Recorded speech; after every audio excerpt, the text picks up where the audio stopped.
Arrested gangster Vikas Dubey killed in an encounter with police while trying to abscond. Dubey snatched pistol from policemen and fired at them after his vehicle turned turtle.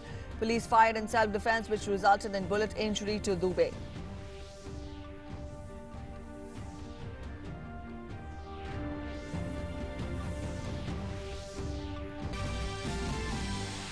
Prime Minister Narendra Modi to inaugurate a 750-megawatt solar project in Rewa in Madhya Pradesh via video conferencing.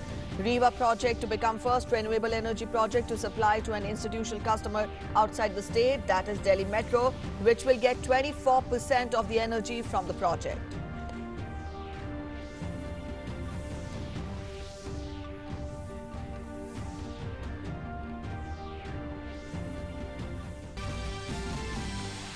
Union Health Ministry says there is no community transmission of COVID-19 virus in India. Urges public to maintain 2 gaz ki duri. Recovery rate in India rises to double of the infection rate. Over 4,76,000 patients in India cured and discharged. ICMR to conduct second nationwide sero survey to determine the exposure of COVID-19 among the population.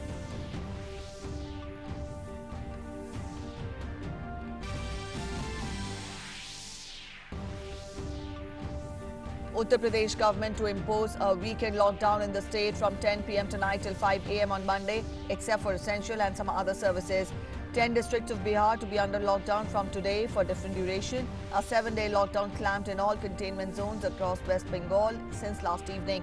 In Assam, lockdown in 2 upper Assam districts of Golaghat and Jorhat began last night.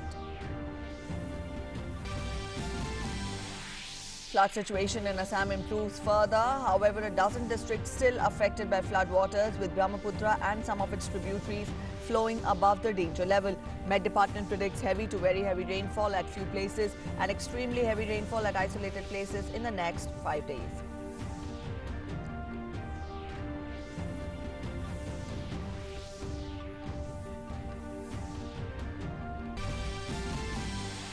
Disengagement between India and China completed in Gogra and Hot Springs. Sources tell DD News that Chinese army is pulling back in the Finger area. Process of disengagement and de-escalation, an outcome of sustained diplomatic and military level talks between the two sides.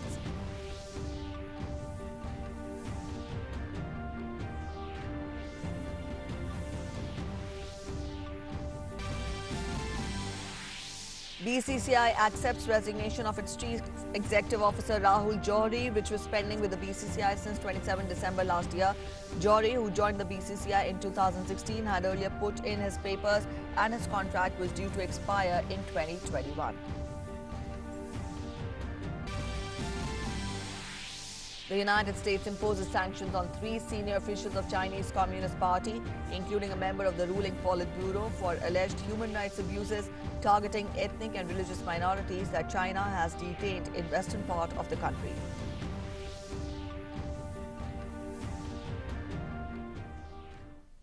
Good morning. You're watching DD News and I'm Preeti presenting the bulletin. In the next half an hour, we'll get an account of everything that's been making it to the headlines. First, the top story. Arrested gangster Vikas Dubey is killed in an encounter with police while trying to abscond from police custody.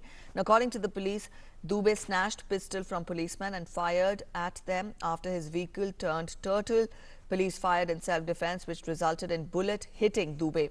The incident took place when one of the vehicles of the convoy of Uttar Pradesh Special Task Force that was bringing back Vikas Dubey from Ujjain to Kanpur overturned.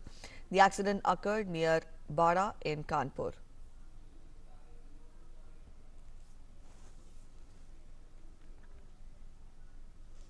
अभियुक्त को जब लाया जा रहा था तो रास्ते में गाड़ी का एक्सीडेंट हुआ, गाड़ी पलट गई और उसी में उसने जो पुलिसकर्मी घायल हुए थे उनका पिस्टल छीन के भागने की कोशिश की और उसके बाद पुलिस पार्टी ने उसको चारों तरफ से घेर के कॉम्बिंग करके उसको आत्मसमर्पण कराने की कोशिश की, जिसमें उसने जवाबी फायरिंग किया और आत्मरक्षा में पुलिस ने जो गोलियां चलाई, उस जो अभियुक्त है उसको अस्पताल लाया गया है। यहाँ पे डॉक्टरों ने उसको मृत घोषित कर दिया।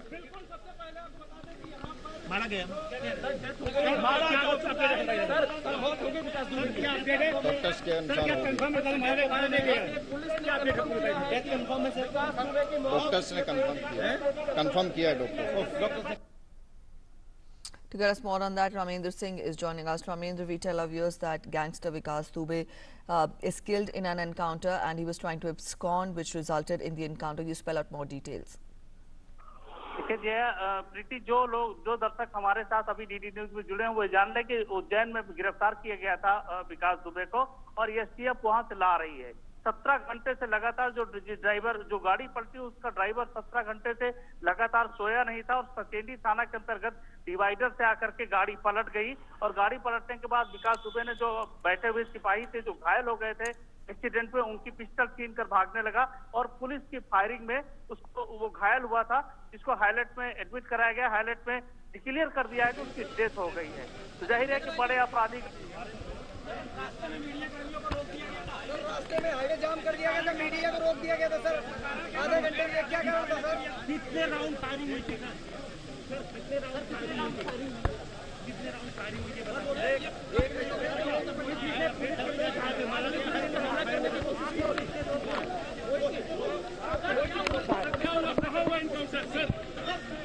कहाँ हुआ एनकाउंटर? कहाँ हुआ एनकाउंटर? आगे So here we have the police officials being questioned by the media persons there. Our correspondent Ramendra Singh is also with us to get us more on that. Ramendra, please continue. You were telling us more about the encounter. बिल्कुल, जिस तरीके से encounter विकास दुबे का हुआ है, police लगातार प्रयास कर रही थी कि पुलिस की गिरफ्त में आ जाए और विकास दुबे के कुछ संरक्षणदाता थे, कुछ पुलिस के लोग थे, कुछ राजनीतिक लोग थे जिनके संरक्षण के कारण वो आगे भागता रहा। लेकिन जिस तरीके से एक्सीडेंट होने के बाद विकास दुबे पिस्टल लेकर के पुलिस की भागा और पुलिस के इनकाउंटर में उसको घायल हुआ, कानपुर हाईलाइट अस्पताल में ले जाया गया जहां डॉक्टरों ने कंफर्म कर दिया कि उसकी डेथ हो गई है।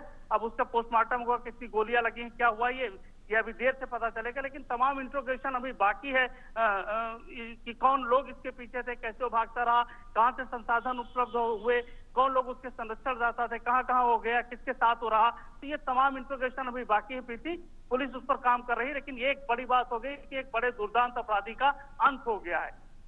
Yes, indeed. That brings me to the next question. Ramendra, very quickly acquaint the viewers with the past of Vikas Dubey and the recent incidents which led to this day. देखिए, जो पूरा incident हुआ, जो पूरी घटना है, उसको ये है कि विकास दुबे को एसटीएफ लेकर के आ रही थी और 17 घंटे से लगातार वो ड्राइवर सोया नहीं था और घटना की पूरी जानकारी की सीओ सहित एक बड़े अधिकारी के। Yes, Ramendra, you've given us these details. I would want you to spell out more details about how dreaded the gangster was and also what led to the events to this day.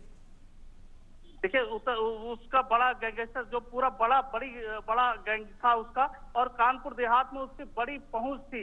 लगातार बड़े जमीनों के सौदे में उसका role आता था, बड़ी उद्योगपतियों के उगाही में उसका रोल आता था और ये लगातार चल रहा था। उसके पूरा पुलिस का थाना 68 पुलिस वालों को वहां से हटाया गया। लगातार पुलिस के लोग उसके कहने पर काम करते थे, पुलिस के लोग उसके लिए काम करने लगे थे।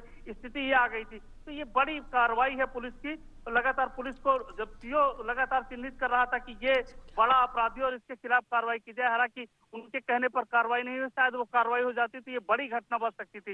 लेकिन जिस तरीके से अब पुलिस ने कार्रवाई की है और 5 उनके साथियों को इनकाउंटर में मार दिया था और 6वां विकास दुबे को भी इनकाउंटर में पुलिस ने मारा है। लगातार मुठभेड़ के बाद सारी मुठभेड़ें हुई और ये अपने दुर्दांत अपराधी थे कि जिस तरीके से उज्जैन में पकड़ा गया तो इनके ऊपर कोई ये नहीं लगता था कोई शिकन है और ये सारे बड़े अपराधी थे जिनको मुठभेड़ में मारा गया। पुलिस से डर नहीं था, लोगों से डर नहीं था, अपराध की दुनिया में पूरी तरीके से काम कर रहे थे। तो एक बड़ी घटना है और एक बड़े अपराधी का अंत उत्तर प्रदेश में हो चुका। उत्तर प्रदेश सरकार लगातार चाह रही यहाँ डेवलपमेंट हो, यहाँ इंडस्ट्री लगे, यहाँ लोगों को काम मिले। और उत्तर प्रदेश सरकार, मुख्यमंत्री योगी आदित्यनाथ ने जब सीट संभाली थी तभी उन्होंने कहा था कि जब तक अपराध नहीं खत्म होगा तब तक उत्तर प्रदेश में उद्योग नहीं आएंगे, लोग निवेश नहीं करेंगे। और निवेश के लिए माहौल बनाने के लिए ये जरूरी है कि अपराध खत्म हो। तो पश्चिम से लेकर के पूर्व तक के जितने बड़े अपराधी थे उनको सरकार लगातार निपटाती रही है और अब जाकर के जो बड़े अपराधी बच गए थे जिनका चिन्हांकन नहीं हो पाया था, जिसके ऊपर 60 मुकदमे थे और टॉप 10 के लिस्ट में नहीं था, तो जाहिर है कि जो ऐसे अपराधी थे जो संरक्षण के कारण बचे हुए थे उन पर उत्तर प्रदेश सरकार दोबारा काम कर रही है और ऐसे अपराधियों को भी जल्दी न्यूट्रलाइज किया जाएगा और इन पर भी उत्तर प्रदेश सरकार कामयाबी पाएगी और उत्तर प्रदेश को नए दिशा में लेके जा पाएगी। All right, Ramendra, you're telling us about the rehabilitation efforts which are put in by the Uttar Pradesh government. Going back to the encounter, the police has talked of how he was killed in the encounter. Have any other details been specifically given by the police? नहीं, police ने अभी तक कोई details नहीं दिया। Police का details police ने ये कहा है कि जो बाइट आई है कि वो मारा गया है और पुलिस इंट्रोगेशन करे। पुलिस का डिटेल्स ये है अभी तक जो पुलिस काम कर रही है कि जहां जहां पुलिस रुका है, जिन लोगों के संरक्षण में रहा है, उन पर शिकंजा कसा जा रहा है। उनके बेटे, उनकी पत्नी और बेटे को गिरफ्तार किया गया है। तो तमाम ऐसे लोगों को जो उनकी पत्नी भी इसमें इन्वॉल्व थी, जिला पंचायत सदस्य समाजवादी पार्टी से, बसपा शासनकाल में इसका बड़ा उदय हुआ है विकास दुबे का। तो ये जो सारा डिटेल्स वो कलेक्ट कर रही पुलिस की, कैसे इतना बड़ा अपराधी बना, किस तरीके से किन किन लोगों ने संरक्षण दिया है, तो ये सारी जानकारियां पुलिस इकट्ठा कर रही है, जिससे आगे कार्रवाई की जा सके और आगे तय किया जा सके कि इस तरीके के अपराधी को खड़े होने का अवसर न मिले।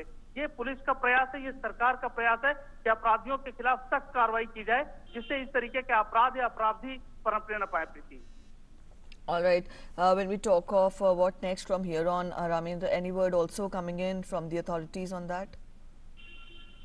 अब उत्तर प्रदेश पुलिस अभी हमें लग रहा है कि पोस्टमार्टम के लिए डेड बॉडी ले जाई जा रही है और जो जो आगे की स्थितियां हैं उनको देखते हुए पुलिस अभी भी चौकस है, क्योंकि बड़े अपराध अभी जिन लोगों के 20 या 20 लोग चिन्हित हैं, जिनका नामजद मुकदमा किया गया, 7 ऐसे अपराधी हैं जो उनके साथ काम किए हैं उस घटना में जिस दिन फायरिंग हुई है। तो पुलिस का अभी काम बंद नहीं हुआ। पुलिस के लिए अभी बहुत काम है। उन अपराधियों को गिरफ्तार करना है, उनके खिलाफ कार्रवाई करनी है। पुलिस फायरिंग में इनके साथ थे, तो वो भी बड़े अपराधी जो पुलिस के खिलाफ खड़े होकर के फायरिंग करता है, वो बड़ा अपराधी, उसके वो निश्चिंत है, उसको लगता है कि पुलिस के खिलाफ कार्रवाई कर रहा है तो सामान्य आदमी की तो हैसियत नहीं उसके खिलाफ खड़ा हो। तो ये परिस्थितियां, तो पुलिस के लिए अभी बड़े कार्रवाई बाकी, बड़ा काम बाकी है। तो उनको चिन्हित किया जाए और उनको ला करके बेनकाब किया जाए और उनके खिलाफ कार्रवाई की जाए।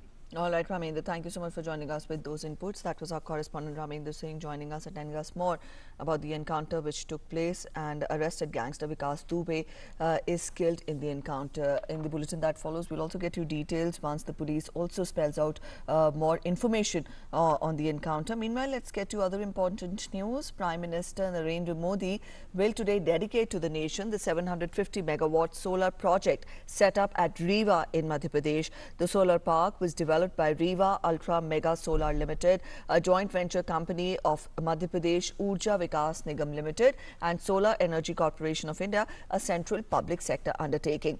The central financial assistance of 138 crore rupees has been provided to Rewa Ultra Mega Solar Limited for development of the park. Now, this project comprises of 3 solar generating units of 250 megawatt each.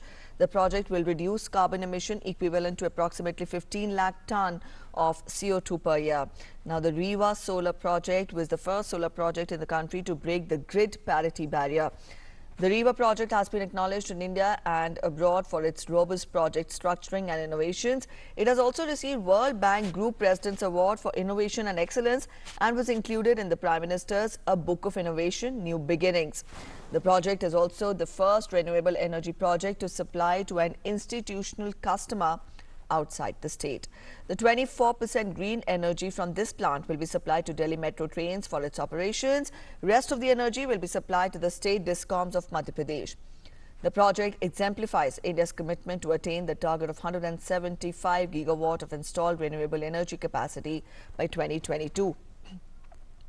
Madhya Pradesh Chief Minister Shivraj Singh Chauhan had laid the foundation stone for Asia's largest ultra mega solar power plant in December 2017.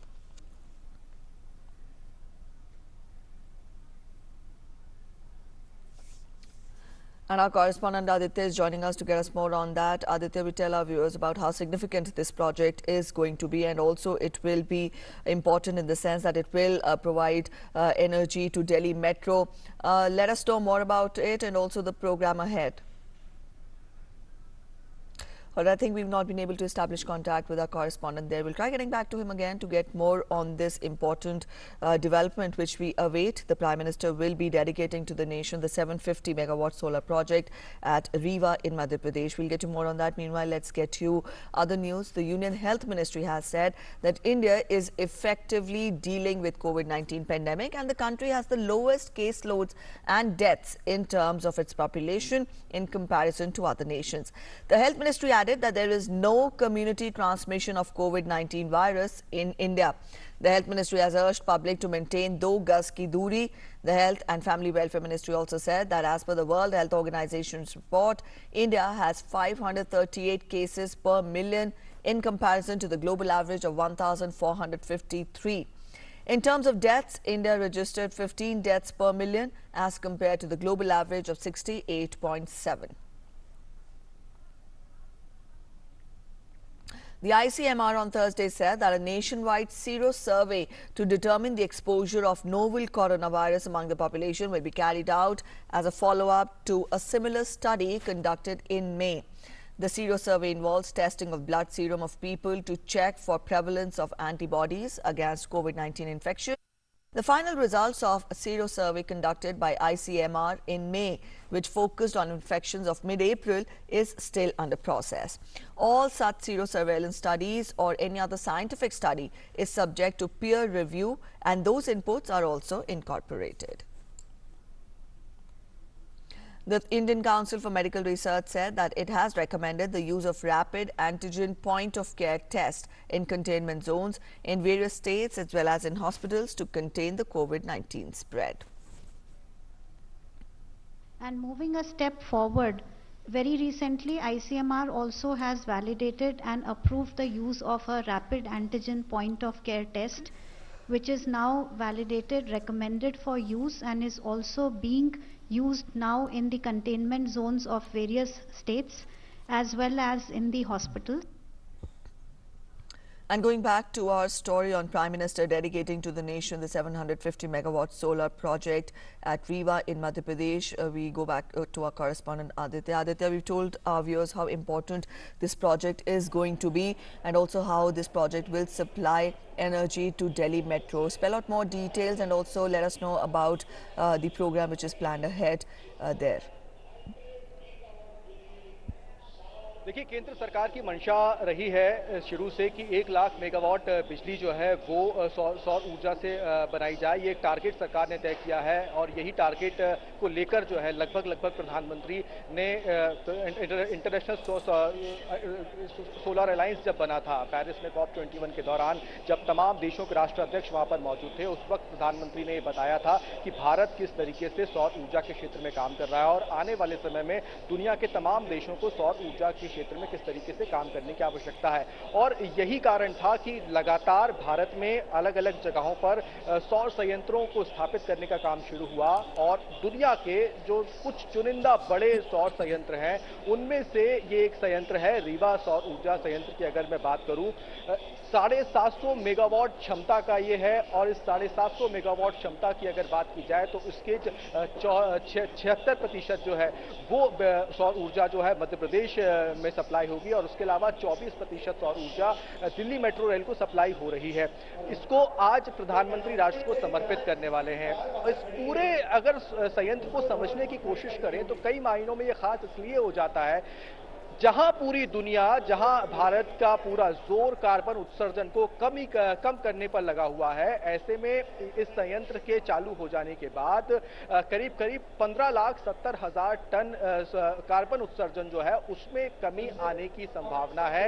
इसके अलावा अगर इसके खर्चे की बात की जाए तो जो मध्य प्रदेश का जो बिजली का खर्चा है उसमें कम से कम सालाना 1600 करोड़ रुपए के आसपास जो है उसमें कमी आएगी। इसके अलावा दिल्ली मेट्रो रेल को जब ये यहाँ से सौर ऊर्जा जो सप्लाई की जाएगी उससे करीब 800 करोड़ रुपए दिल्ली मेट्रो रेल के बचेंगे।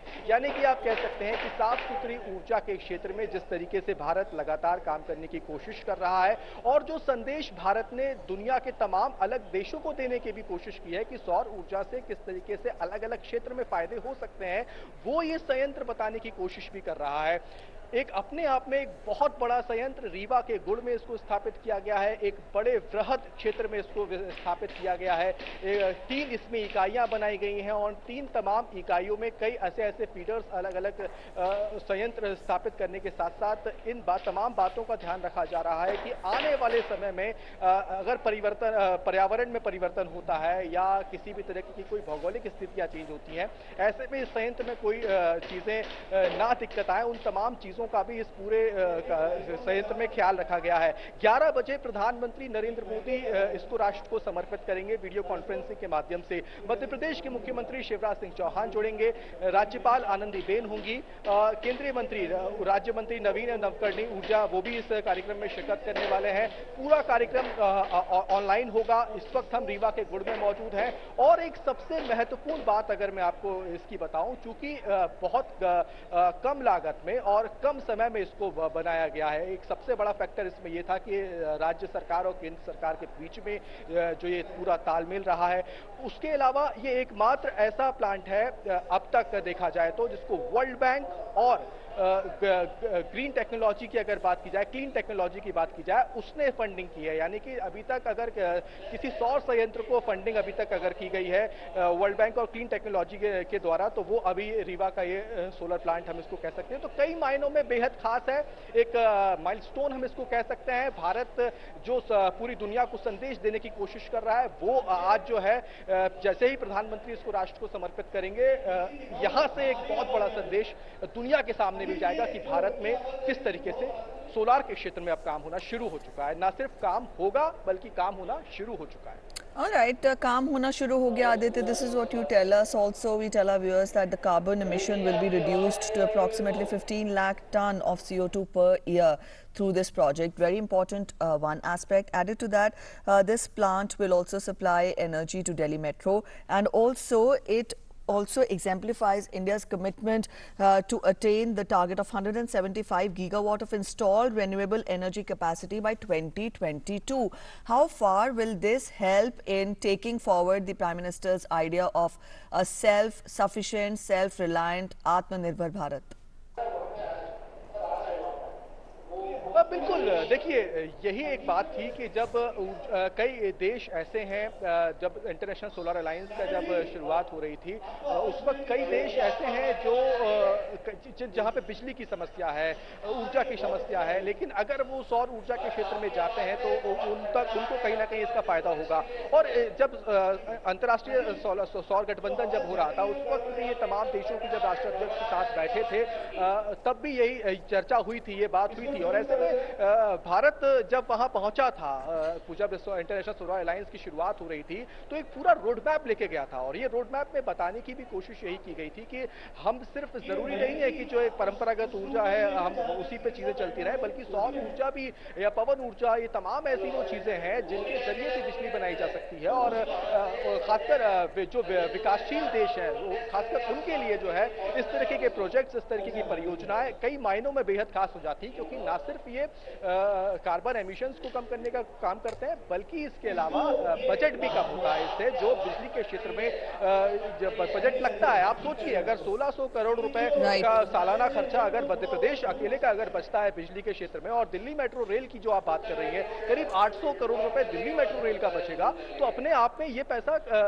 आत्मनिर्भर भारत के लिहाज से अगर समझने की कोशिश करें तो वहां पर लगेगा। और ऐसे में आज सौर ऊर्जा के क्षेत्र में भारत जिस तरीके से काम करने की कोशिश कर रहा है, और अब इसको दुनिया के तमाम अलग अलग देश जो है वो भी अपनाने की कोशिश कर रहे हैं। और खासकर वो देश, विकासशील देश, जहां पर आज भी बिजली की दिक्कतें हैं, समस्याएं हैं, लेकिन अगर सौर ऊर्जा के क्षेत्र में वो काम करने की कोशिश करते हैं तो भारत एक उदाहरण उनके सामने बनकर खड़ा हो रहा है। All right, thank you so much Aditya for joining us. We'll come back to you again once the program starts at 11 a.m. The Prime Minister will dedicate to the nation, as we told you, 750 megawatt solar project which will be at Rewa in Madhya Pradesh. And from here we go back to our top story. Gangster Vikas Dubey, he has been killed in an encounter. 4 policemen were also injured in the incident. And we also hear, let's hear what IG Kanpur Mohit Agrawal has to speak on this. अभी मैं इतना confirm कर रहा हूं कि विकास दुबे ये अपराधी मारा गया है, पुलिस इनकाउंटर में ये मार गिराया गया है। पूरी डिटेल्स इसकी अलग से बताई जाएंगी। Ramendra is joining us again to get us more on that. Ramendra, more details being spelled out by IG Kanpur. There 4 policemen were also injured in the incident. Any more information which you can bring to us? देखिए Mohit Agarwal IG Kanpur हैं और उन्होंने confirm कर दिया है कि उनकी death हो गई है। डिटेल्स बाद में बताई जाएगी कि मोहित अग्रवाल लगातार इस मामले को देख रहे हैं, सीजेंट अधिकारी हैं, सरकार के भरोसे के अधिकारी, और उनके ऊपर भरोसा है कि जो पूरी कार्रवाई हो रही है उसमें मोहित अग्रवाल एक बड़ा हिस्सा है। तो जो मोहित अग्रवाल कह रहे हैं कि डिटेल्स बाद में दी जाएगी, तो शायद जो इनपुट आया होगा, जो पूछताछ में इनपुट आया होगा, उसकी डिटेल्स जानकारी अभी आएगी और किस तरीके से दुर्घटना हुई। क्योंकि पुलिस कोई जल्दबाजी में मीडिया के सामने सारी चीजें नहीं रखना चाहती है। हमें लग रहा है कि मुख्यमंत्री अभी प्रेस करके हो सकता बताएं, क्योंकि ये बड़ी घटना है। मुख्यमंत्री लगातार इसको मॉनिटर कर रहे हैं, उन्होंने पूरी टीम लगा रखी थी। तो ये डिटेल्स हो सकता है कि ये जल्दी ही पॉलिटिकल रूप से भी सामने आए और प्रशासनिक रूप से भी सामने आए। लेकिन एक बड़ी घटना है, ये है जो कानपुर के आसपास बड़ा अपराध था, जो बड़ा आपराधिक नेटवर्क था, उसको पुलिस ने लगभग ध्वस्त कर दिया है और ये मैसेज भी दे दिया है कि जो अपराध की दुनिया में आएगा उसके लिए यही सजा है। उत्तर प्रदेश पुलिस और उत्तर प्रदेश सरकार उसके लिए तैयार है। कोई भी बड़ा अपराधी हो उसके लिए उसका हक नहीं होने वाला है। All right, Ramendra, also for the viewers who are joining us late, let us tell them that Vikas Dubey has been killed in an encounter, and we have our correspondent Ramendra Singh spelling out more details on that. Ramendra, very quickly, a quick roundup of the events which led to the encounter and eventually to his death today. देखिए पूरी घटना यह है कि विकास दुबे को लेकर के आ रहे, तो विकास दुबे बड़ा निर्दुंद अपराधी था। उसके लिए जो पुलिस पर फायरिंग कर सकता, सीओ पर फायरिंग कर सकता था, वो पूरी तरीके से निश्चिंत था कि पुलिस उसका कुछ नहीं कर सकती। लेकिन 17 घंटे से लगातार ड्राइवर गाड़ी चला रहा था, जैसे गाड़ी पलटी तो उसको लगा कि शायद उसके ऊपर खतरा है, इसलिए पुलिस के जो सिपाही घायल हुए थे उनको पिस्टल लेकर के भागा और पुलिस ने इनका जवाबी फायरिंग की, जिसमें उसकी मृत्यु हो गई। और ये डिटेल्स आ गया कि उसको हाईलाइट अस्पताल ले जाया गया घायलावस्था में, जहां पुलिस डॉक्टरों ने कंफर्म कर दिया कि इसकी मृत्यु हो गई और आईजी ने भी कर दिया। लेकिन अभी बड़ी कार्रवाई बाकी है, अभी वो चेहरे आने बाकी हैं जिन्होंने संरक्षण दिया, जो पुलिस लगातार विकास दुबे को आगे बढ़ा रहे थे, जिनका हाथ उनके ऊपर था। ये सारी डिटेल्स अभी बाद में आएंगी। शायद मोहित अग्रवाल जी भी इसी की बात कर रहे होंगे कि जो बड़ा डिटेल्स है, जो बड़ा इनपुट है, वो बाद में दिया जाएगा। तो अभी इंतजार करना चाहिए कि जो बड़ा डिटेल्स आना है उसके लिए इंतजार करेंगे। पुलिस या मुख्यमंत्री कार्यालय, मुख्यमंत्री स्वयं पीछे करके शायद इस डिटेल्स को दे सकते हैं जल्दी ही। प्रीति। All right, Ramendra, thank you so much for joining us with those inputs. We'll come back to you again during the day when more information and more inputs surface. Let's get to other news now. We'll talk about the impact of COVID-19 in the country. In a significant development and also achievement, the number of recovered cases has overshot the number of COVID-19 active cases by 2,06,588. Now, the number of recovered cases is 1.75 times higher. That is almost twice the number of active cases. Now, during the last 24 hours, a total of 19,547 patients have been cured, taking the cumulative figure of recoveries among COVID-19 patients to 4,76,377 as till today. Now, this is a result of focused attention on effective surveillance through house-to-house contact tracing, early detection and isolation, as well as timely and effective clinical management of COVID-19 cases. Presently, there are 2,69,789 active cases and all are under active medical supervision. India's COVID-19 recovery rate is also steadily increasing. The recovery rate among COVID-19 patients has increased to 62.09% today. That's it in this edition of the News this hour. Thanks for watching. Namaskar.